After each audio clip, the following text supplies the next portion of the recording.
Vocês sabem que agora vocês são meus, né? Até que o almoço fique pronto, eu fui dar uma olhadinha, tem gente tirando a casca da batata ainda. O Davidson veio me perguntar se eu estou gostando. Ele perguntou para você? Ele perguntou, Marcelo, você está gostando?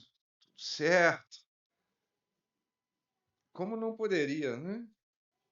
A atenção de vocês, a organização de vocês, a dedicação de vocês é impressionante. Continuem assim, que Deus abençoe muito vocês. Tem uma fileira ali de uns rapazes assim, eu olhei de lá para cá, tinha umas 5 canetas assim. Muito bom. Eu também tenho anotado tantas coisas, que eu não tenho tempo para mencionar tudo, né? Mas eu pedi para nós cantarmos esse corinho, já foi muito mais cantado, né? E eu penso que esse corinho ficaria bem na boca dos mártires. Todos hão de ver quão grande é o meu Deus.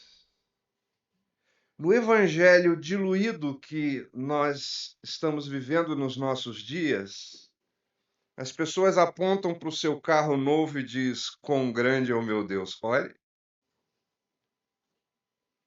Olha a minha casa. Quão grande é o meu Deus.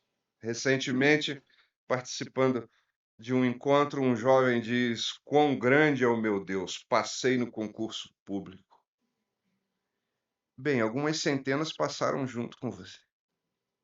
Você não mostra que teu Deus é grande quando você passa numa prova. É ótimo, mostra dedicação. Mas os mártires mostravam quão grande era o seu Deus. Irmãos, quando você lê a história da igreja e vê os relatos dos mártires, aquilo não é ficção. Famílias inteiras, jovens, adolescentes sendo lançados aos leões, não é ficção. Não é Hollywood. Aconteceu. Cristão tendo os seus corpos colocados em estacas, besuntado com piche e então iluminavam as ruas à noite, não é ficção. E então, quando eu penso que famílias caminhavam para o centro da arena, e aquilo era circo, você sabe. Havia uma multidão presenciando. E cada vez que um leão destroçava alguém, eles vibravam. Tinha gente talvez vendendo lanche ali. Pessoas comendo e se divertindo como num estádio de futebol e vibrando, porque cristãos estavam sendo devorados por leões. Isso é real. Tão real como famílias sendo soterradas. Ou crentes como no Iraque puxaram a sua língua e pregaram no assoalho. Ou próximo de nós, em alguns países da América Latina, perseguição, sofrimento. Essas pessoas caminhando para o centro da arena, ficaria muito bem esse cântico em suas bocas. Olhem para mim e veja quão grande é o meu Deus. Filipenses capítulo 1.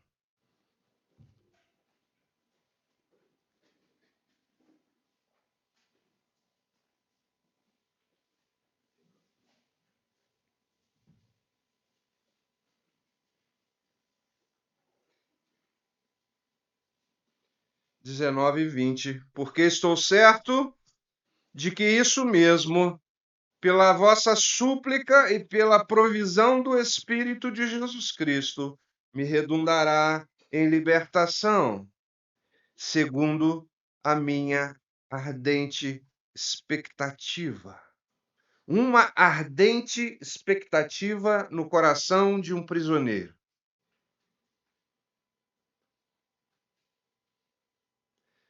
Tão lindo como Paulo se refere a si mesmo, prisioneiro de Jesus Cristo. Você percebe? Ele nunca disse, eu sou prisioneiro de Roma. Eu sou prisioneiro de Nero. Não. Ele disse, as minhas cadeias são cadeias em Cristo. E eu sou prisioneiro de Jesus Cristo. Escrevendo aos Gálatas, bem chateado, ele disse: ninguém me moleste mais, porque eu trago no meu corpo as marcas de Cristo. E ele disse que tem uma grande expectativa e uma grande esperança de que em nada ele seria envergonhado. Do que nós temos vergonha?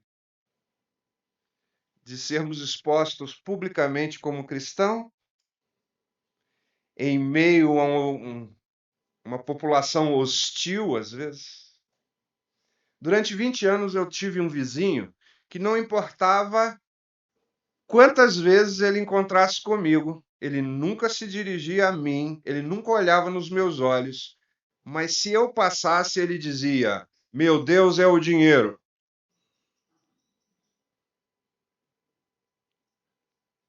E se tivesse outra pessoa com ele, aí que ele subia o tom da voz e eu estava passando lá e ele dizia: meu Deus é o dinheiro. Não é para honra minha, eu sou um caco de barro.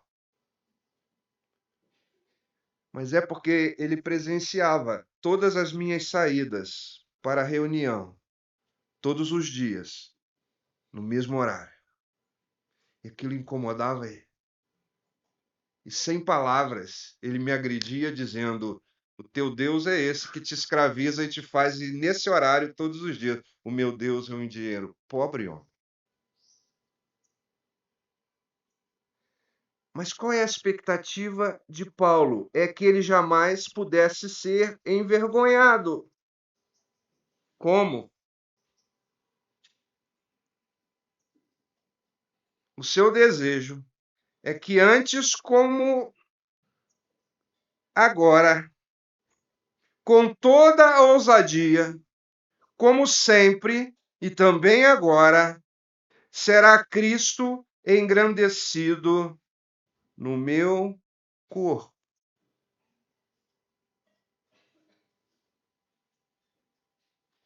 Davi, quando escreve o Salmo 62, ele disse: a tua graça é melhor que a vida. E eu te almejo como terra seca. E ele diz: o meu corpo tem sede de ti. Nós nunca nos expressamos assim. Cristo será grande, as pessoas verão quão Cristo é grande, aonde? Nos meus escritos, no meu blog, não, no meu corpo. Na obediência em que eu trago o meu corpo. Como Paulo, às vezes, chegou a dizer, escravizando para o serviço do Senhor. Nas algemas, nas prisões, Cristo será grande. Cristo será engrandecido. Não na minha alma, não no meu espírito, no meu corpo. Quer eu viva, quer eu morra. Nós havemos de glorificar a Cristo, irmãos, pela nossa vida e também pela nossa morte. Se vivermos para Ele. Se estivermos dispostos a mostrar quão Cristo é precioso para nós. Paulo, depois de enumerar as coisas que ele tinha, prestígio, família certa, tribo certo, rito certo, professor certo, criado aos pés de Gamaliel. a melhor faculdade que você poderia ter nos dias de Paulo, criado aos pés de Gamaliel. Ele disse: perdi todas essas coisas por amor a Cristo e as considero como refúgio. Porque para Paulo, Cristo era o tesouro, Cristo era o mais precioso. Como também para Davi, na caverna de Adulão, quando ele estava só, e ele diz: olha, Senhor, não há ninguém à minha direita. Mas ele termina aquele salmo dizendo: tu és o meu tesouro. Tu és o meu tesouro. Eu penso que ele fez essa oração de joelhos naquela caverna, perseguidos por inimigos, atribulados, mas achando em Deus o seu refúgio.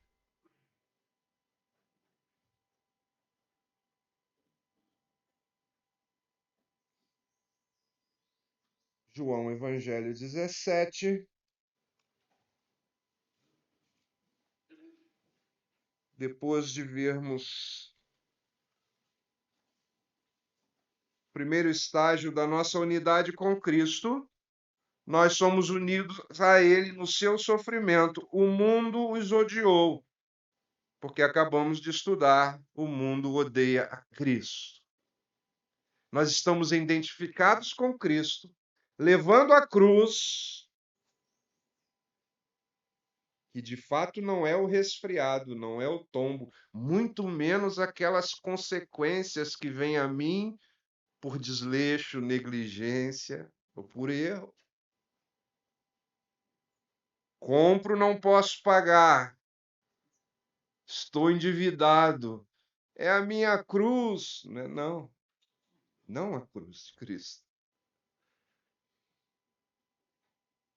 Depois vimos como ele nos enviou.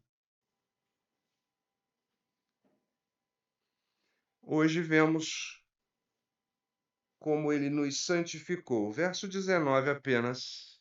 E a favor deles eu me santifico. Claro que temos que explicar. Cristo, o Santo Filho de Deus, como assim Cristo se santifica? É porque a palavra significa exatamente separado. Cristo separou-se do seu trono eterno, tomou forma humana por amor a nós.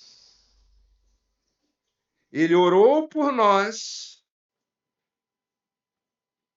Ele ora, verso 20, não rogo somente por esses, mas também por aqueles que vierem a crer em mim.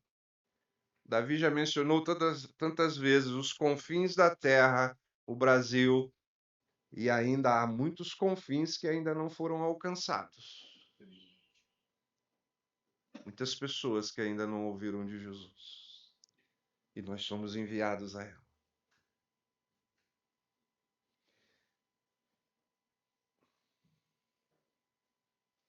Tem andado uma onda no nosso meio, alguns ensinadores, eu não acho que eles são mal intencionados, mas às vezes eles dizem coisas que não são apropriadas, às vezes, para a nossa geração.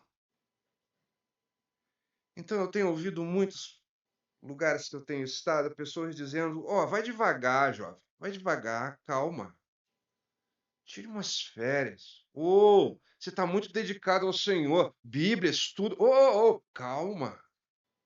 Dê um tempo para você. Cuide da sua saúde. Ao ponto de um casal de jovens, o marido me disse uma coisa muito estranha. Ele disse: se nós não viajamos todo mês, a minha esposa fica depressiva. Sério? Todo mês? Porque eu gosto muito de viajar. Mas olha, eu só vou ver a minha filha, se Deus quiser, no mês de julho. 1 ano sem ver a minha filha. Eu gosto muito de viajar, mas eu não fico depressivo por isso, não. Todo mês? Sério? Sério. Se nós não fizermos uma viagem todo mês, bem, o nosso Salvador nunca saiu de Israel. Ele nem conheceu Milão, Paris. Você vai ficar depressivo porque você não faz uma viagem mensal? Que tipo de crentes nós estamos formando?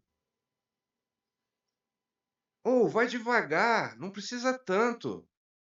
Esse negócio de congregar tanto, ou não é assim. Pega leve. Cuide mais de você mesmo. Alguns chegaram a afirmar para mim o seguinte: ora, sair e ser um missionário é a mesma coisa que trabalhar na fábrica e testemunhar de Jesus. Não é, não. Evidente que você tem que testemunhar de Jesus por onde você for e aonde o Senhor te colocar. É o teu ministério. Nosso ministério não é quartas e domingo, é todos os dias. Por onde estivermos, os apóstolos todos os dias não cessavam de falar de Jesus. Você fala com palavras, você fala com testemunho, com práticas, com coisas que você faz e com coisas que você não faz, porque você é de Cristo. Mas alguém que deixa família, bens, empregos e sai para levar o evangelho, não é exatamente a mesma coisa de você testemunhar na faculdade, no seu trabalho, com o seu conforto. São coisas diferentes. E aí eu tive que dizer para um irmão: pense, tenha mente simples. David Hunt me ensinou isso. Tenha mente simples. Pense se os nossos antecessores fossem assim.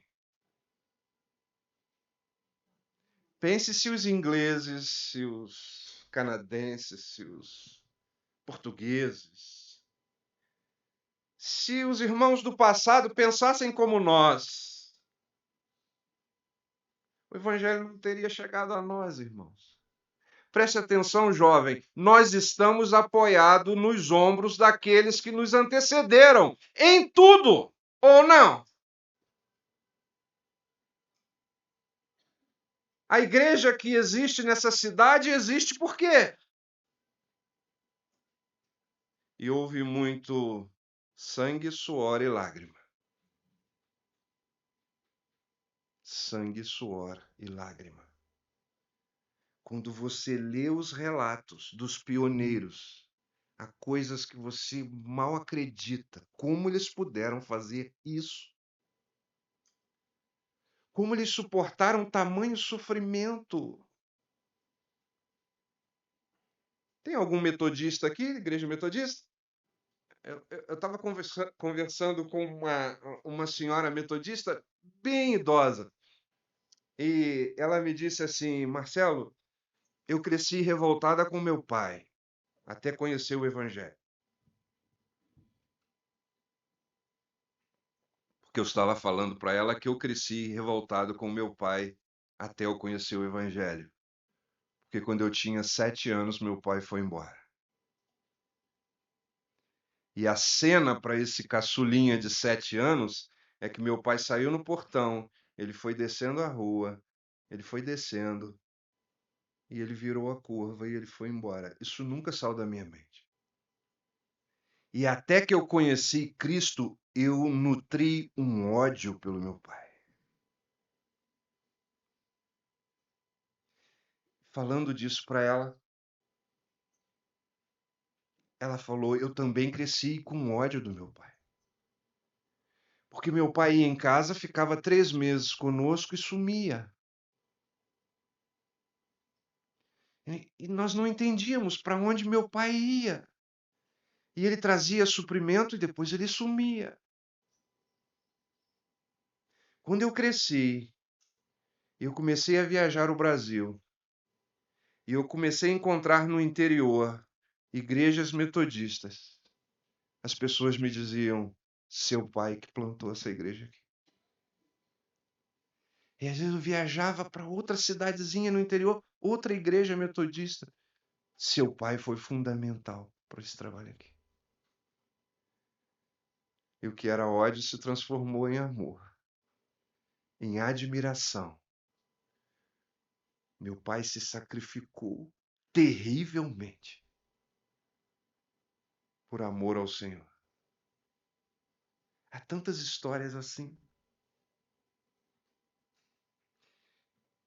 Quem já viu os antigos, com certeza, um filme chamado Carruagens de Fogo. Carruagens de Fogo. A história de um atleta amador, porque eram Olimpíadas. Ele ia correr os 100 metros rasos e ele ganharia fácil. Mas marcaram a corrida para o domingo. E ele disse: domingo é o dia do Senhor, eu não corro. Ele abriu mão da medalha. E aí depois ele correu os 400 metros. Ele ganhou. E ele se tornou herói no seu país. Bem, ele era filho de missionários. E o seu pai havia trabalhado na China. E depois também ele se sentiu tocado para ir para a China. E ele levou a sua esposa e 2 filhas. E eis que o Japão invadiu a China, a guerra. E todo mundo teve que se dispersar e ele entendeu que ele não podia. Ele mandou embora a sua esposa e as suas 2 filhas. E ele ficou. E ele morreu. Mais tarde, suas filhas, que nutriam também uma incompreensão porque meu pai fez isso, foi prejudicial a nós. Elas um dia, indo à China, mais de 500 pessoas disseram: seu pai foi precioso para nós. Portanto, não, eu não gosto da pregação dos nossos dias que diz para você, jovem, vai devagar, não seja radical. Para que tanta Bíblia? Para que congregar tantas vezes? Não aceito isso, não.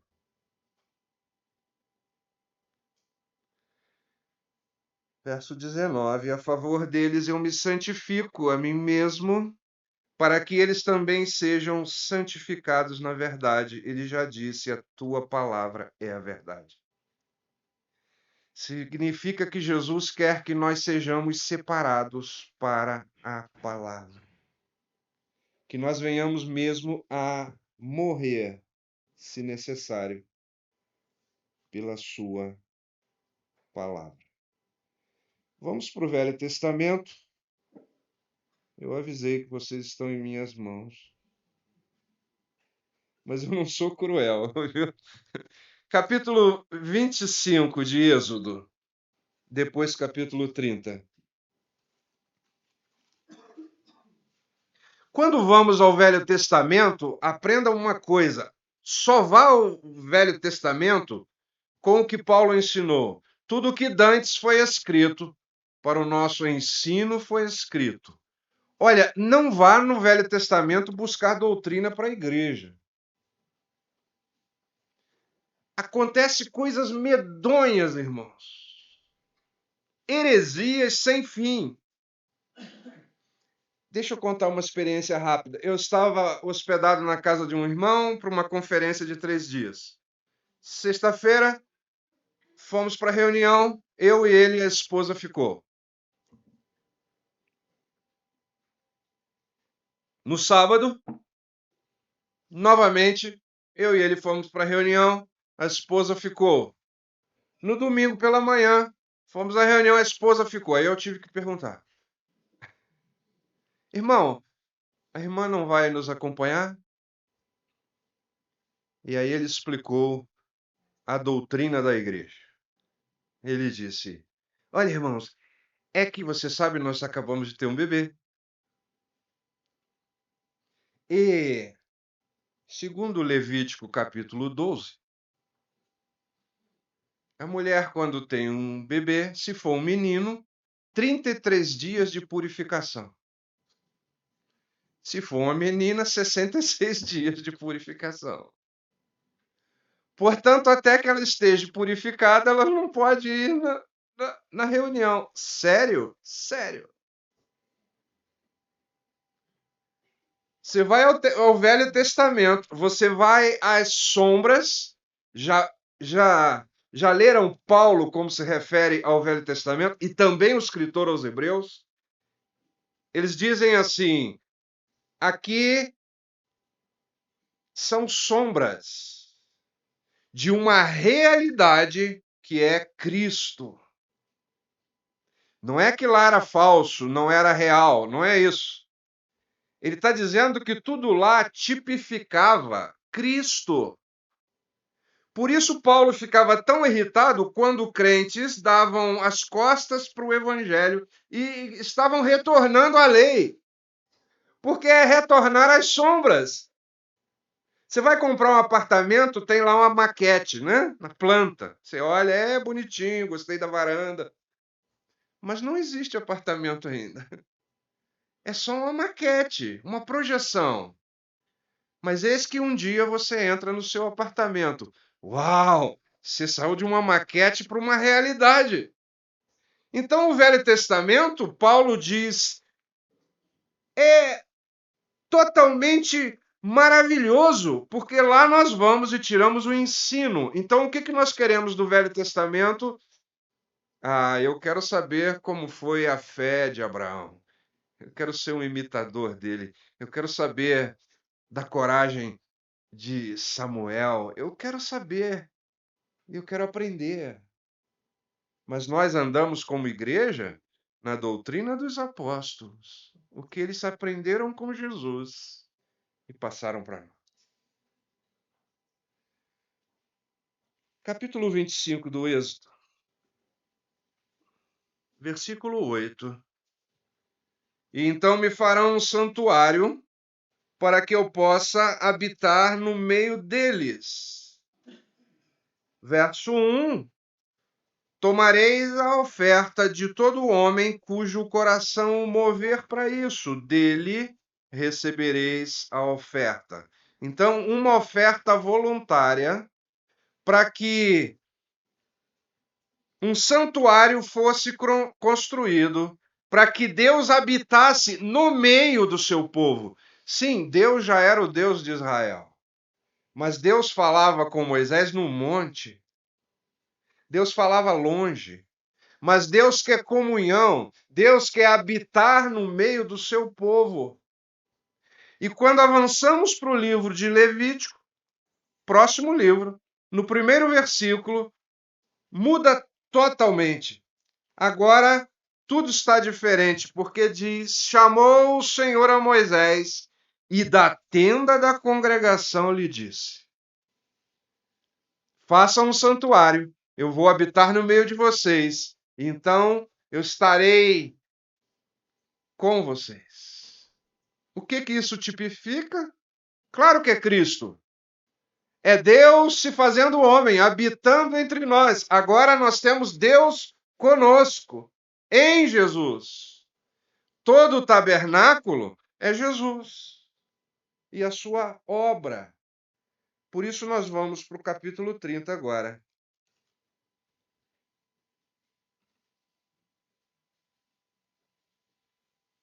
E nós vamos ver três coisas. Não se assuste, o texto é longo. Eu procurarei não ser.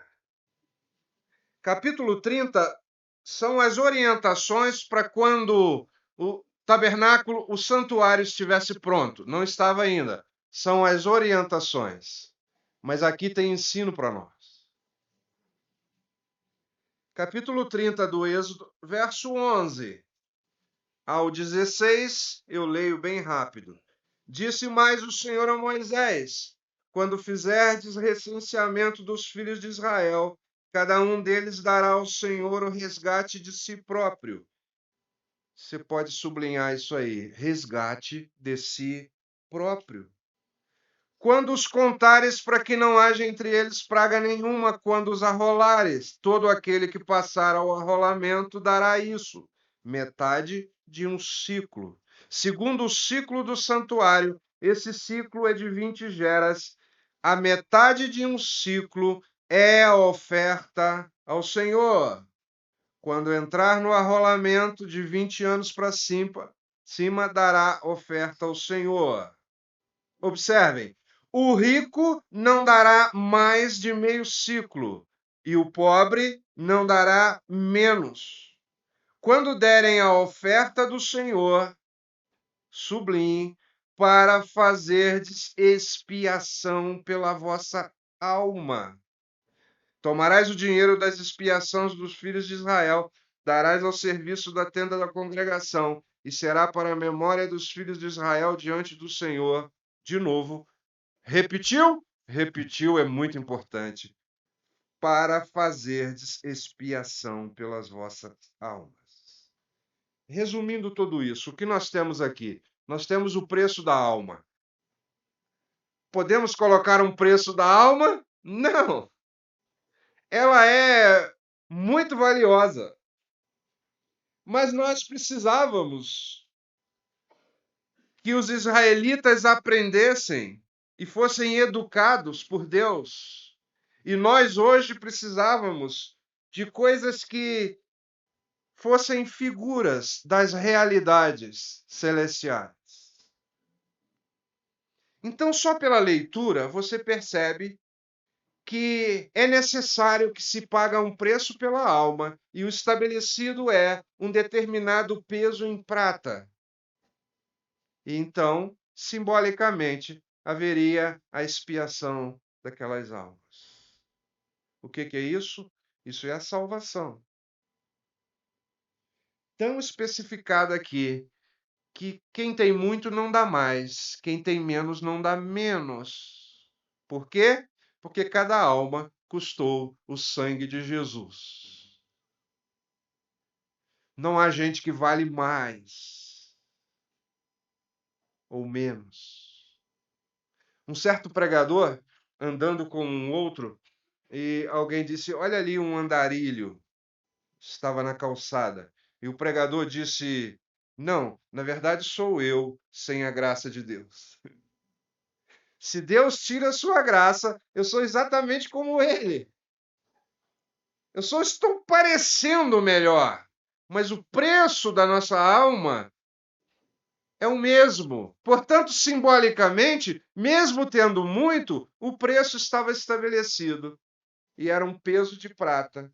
Se você já estudou o tabernáculo e as figuras, os tipos bíblicos, você sabe que prata na Bíblia significa sempre redenção, assim como ouro, divindade, assim como madeira, humanidade.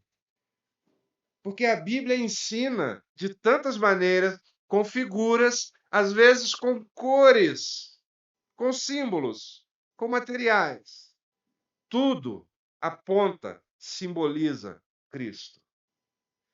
Portanto, a primeira pergunta que nós temos que fazer aqui e já responder é o seguinte: quem poderá servir a Deus no santuário do Senhor?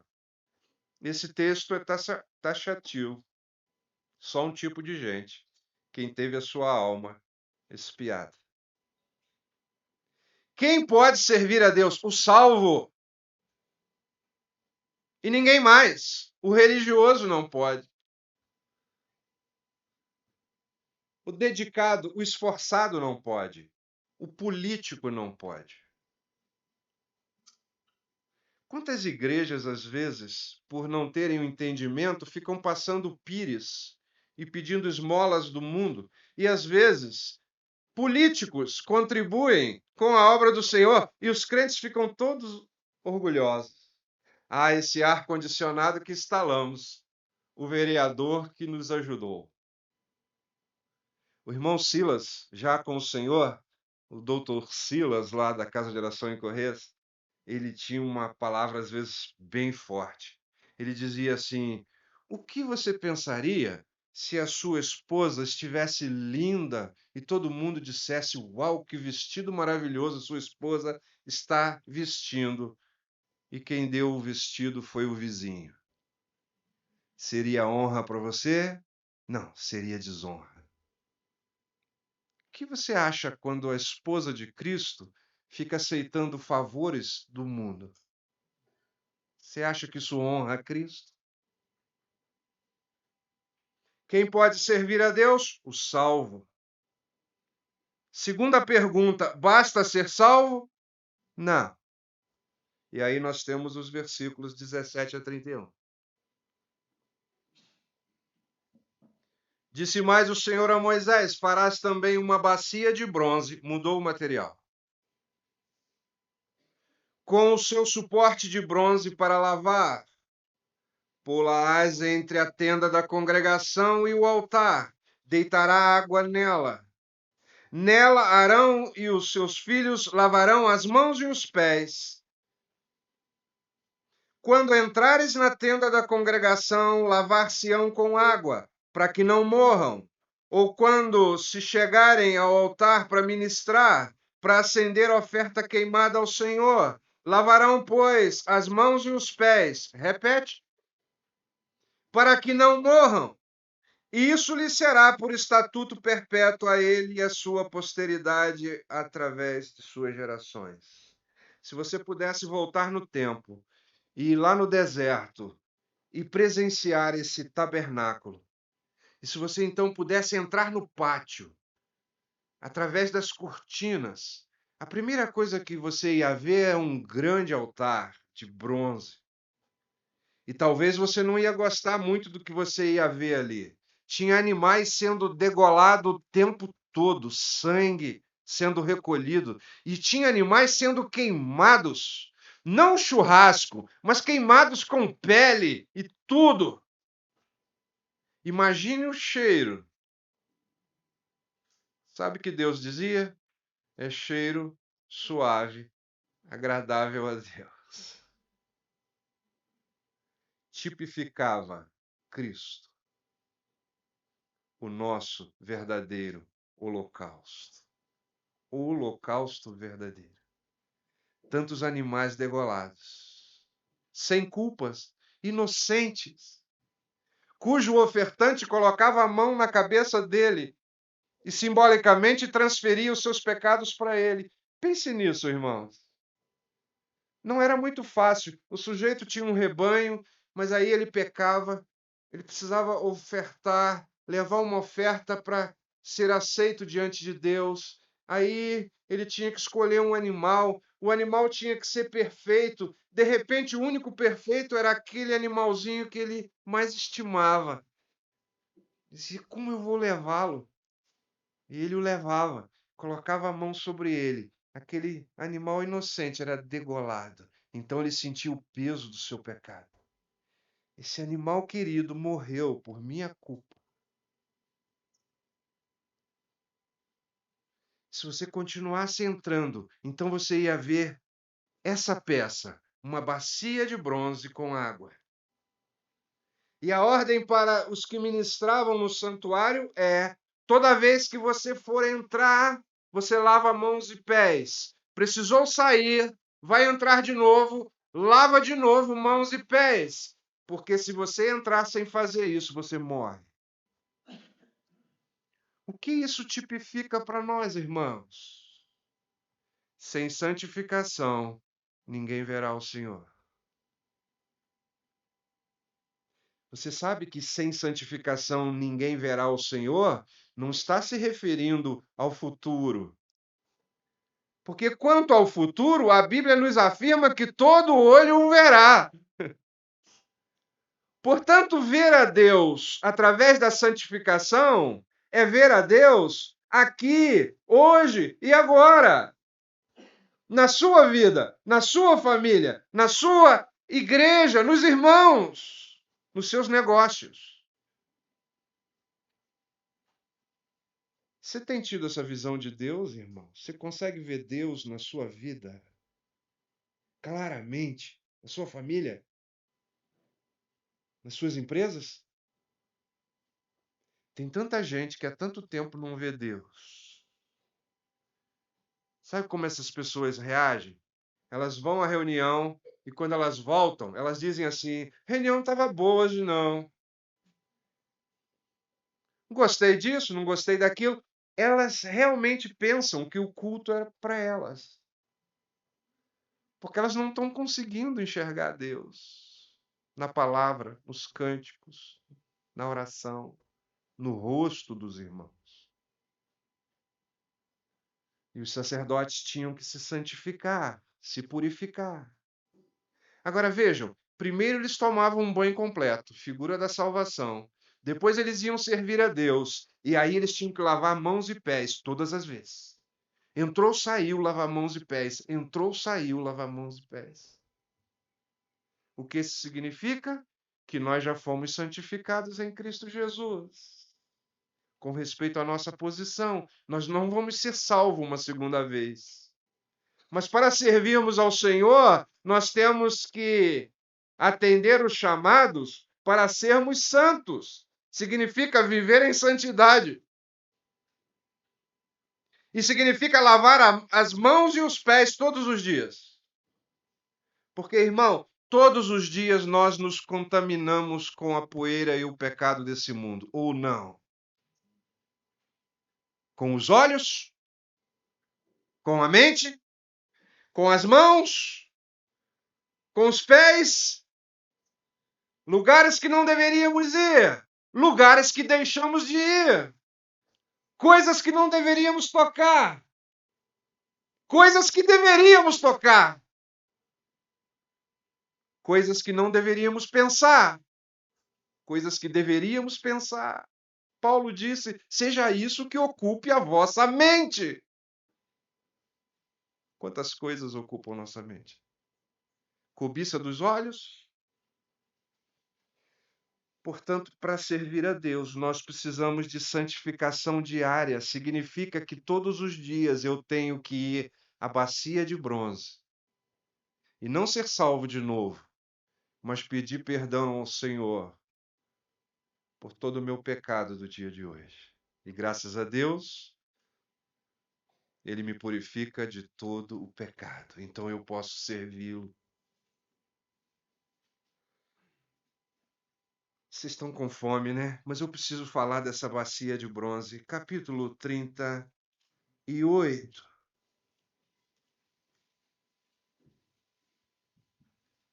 Verso 8.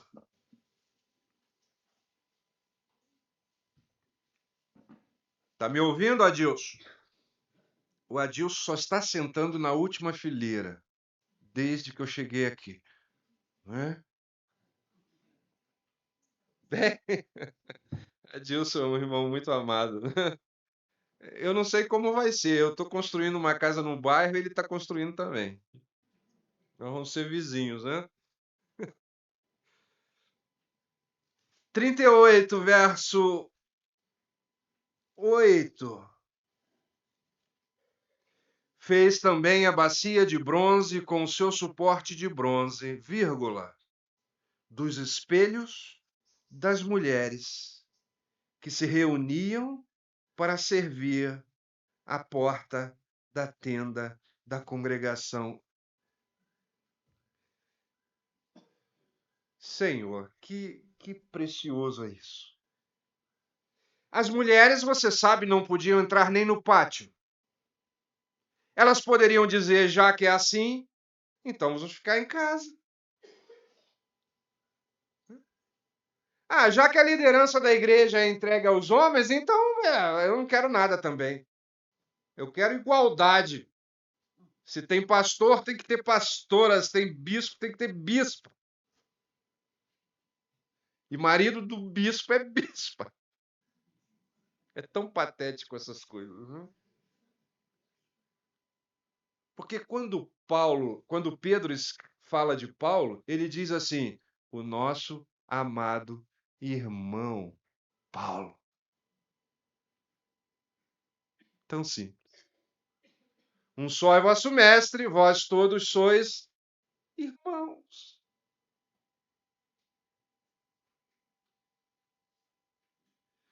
Quando Deus ordena fazer essa bacia que ia santificar os sacerdotes, ele disse: não será de todo o bronze que foi recolhido. Moisés, presta atenção. As mulheres que amam o Senhor, que não podiam entrar no pátio, mas de alguma maneira, mesmo de fora, mesmo à porta, elas não se importaram e elas serviam ao Senhor. Deus disse: para tudo, pega os espelhos que essas mulheres específicas doaram. Tinha que ter um fim de semana para falar só de espelho, né?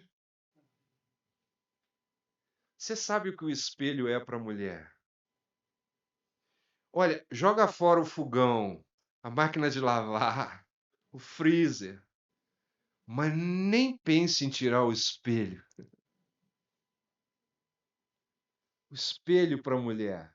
Gente, não é nada de errado. A minha filha era pequenininha, bem pequenininha. Ela corria nas coisas da Sandra e ela puxava a roupa e pegava sandálias, enfiava no pé de qualquer jeito, corria para o espelho. Não é assim? As suas meninas? Ela corria para o espelho, pequenininha. É da mulher. Hoje em dia, quase empatado também com os meninos, né? Eles gostam de espelho, né? Coisa estranha. Que mundo nós vivemos, né? E não basta qualquer espelho, é aquele de parede de 2 metros. Ou no banheiro, aquele com lente. Olha, se você se aproximar, você vê a célula. Agora, olha o que essas irmãs fizeram. Elas não tinham esses espelhos maravilhosos que nós temos. Elas tinham uma lâmina de cobre polido, de maneira que quando elas olhavam, elas viam um reflexo. Era tudo que elas tinham. Mas pense quão precioso era isso para elas. Por amor ao Senhor, elas abriram mão dessa vaidade natural e doaram para o Senhor. Deus não deixa passar nenhum detalhe. Deus disse: para tudo, esses espelhos serão usados para bacia de purificação, para que em Israel haja sacerdotes santos. Isso tem ensino para a igreja ou não? Claro que tem. Santificação é obrigação de todos, irmãos, homens, mulheres, velhos e jovens. Mas você sabe que santificação na igreja passa muito pelas mulheres. Está na mão delas. Todos me entendem muito bem, né? Portanto, quando ela abre mão de uma coisa que ela poderia fazer por amor ao Senhor, não vou dessa maneira, não me vestirei assim, por amor ao Senhor. Isso é precioso para o Senhor. Porque sacerdotes serão santos na casa de Deus.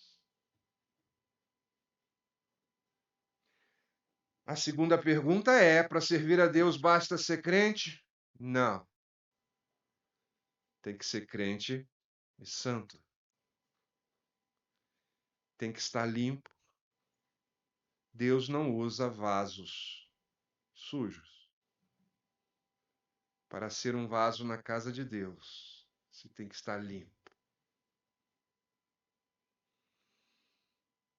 Vamos terminar capítulo 30 novamente. Uma última figura. Vamos ler só a primeira parte. Disse mais o Senhor a Moisés: tu, pois, toma das mais excelentes especiarias de mirra fluída, 500 ciclos de sicamomo, odoroso a metade, a saber, 250 ciclos de cálamo aromático, 250 ciclos, de cássia, 500 ciclos, segundo o ciclo do santuário, e de azeite de oliveira de rim. Disso fará o óleo sagrado, para unção, o perfume composto segundo a arte do perfumista. Este será o óleo sagrado da unção. Com ele ungirás tudo: a tenda da congregação e a arca do testemunho, a mesa e todos os seus utensílios, o candelabro, os seus utensílios, e o altar de incenso, o altar de holocausto com todos os seus utensílios, a bacia com o seu suporte. Assim consagrarás essas coisas, para que sejam santíssimas. Tudo que tocar nela será santo. Também ungirá Arão, seus filhos, os consagrarás para que me oficiem como sacerdotes. Dirá, pois, aos filhos de Israel: este me será o óleo sagrado da unção das vossas gerações. Não se ungirá com ele o corpo do homem que não seja sacerdote, nem fareis outro semelhante da mesma composição. É santo e será santo para vós outros. Qualquer que compuser óleo igual a este, ou dele puser sobre um estranho, será eliminado do seu povo.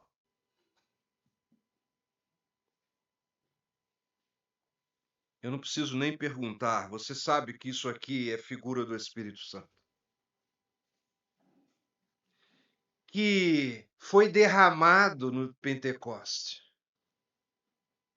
que trouxe poder para aqueles homens fracos e débeis, que trouxe sabedoria para eles, de maneira que daqui a pouco Pedro e João estão cercados por mestres.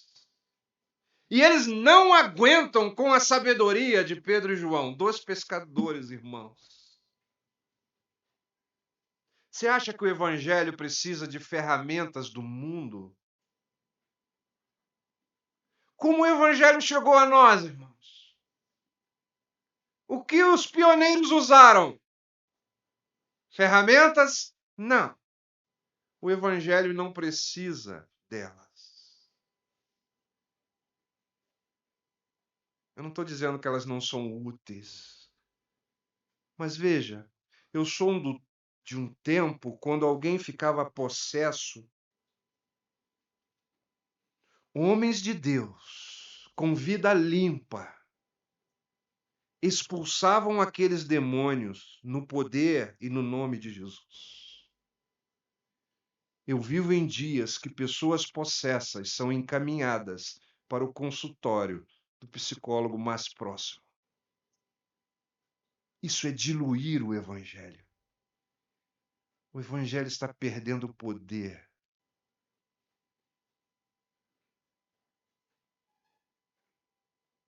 Porque nós estamos perdendo a unção. Quando eu me converti lá em Correias, houve um avivamento tal naquela igreja. Orem por Correias, tá? É uma igreja que agora envelheceu. E não temos jovens. Nós precisamos do socorro do Senhor. Porque ao longo do caminho nós erramos em muitas coisas. Mas quando eu fui a Cristo, há 42 anos atrás, houve um avivamento tal em Correias, irmãos, que muitas vezes, não poucas vezes, nós começávamos a reunião. O irmão dizia hino tal, e quando estávamos cantando, de repente tinha 2, 3 pessoas lá na frente, em pranto. Sem pregação, sem exposição da palavra. Somente a ação do Espírito do Senhor. Portanto, basta ser crente? Não. Basta estar limpo? Não. Na obra do Senhor, nós dependemos totalmente do Espírito Santo de Deus. Ou ele faz, ou não acontecerá. Ou ele quebra o seu coração, ou você não vai se converter. Ou ele, somente ele, te convence do juízo e do pecado, ou nós, pregadores, jamais conseguiremos fazê-lo. Portanto, nós precisamos do Espírito do Senhor em nós e sobre nós. Nós somos totalmente dependentes dele. E graças a Deus ele é poderoso. A evidência disso é quando eu estou aqui agora olhando para vocês. Vidas transformadas. É real. Eu estou aqui e a minha vida foi transformada. Se você me conhecesse há 42 anos atrás, talvez você não me dava nenhuma carona. Mas eu estou aqui. Graça sobre graça. E a realidade de que nós fomos santificados em Cristo, mas também nós somos chamados para serdes santos. Amém? Obrigado pela atenção.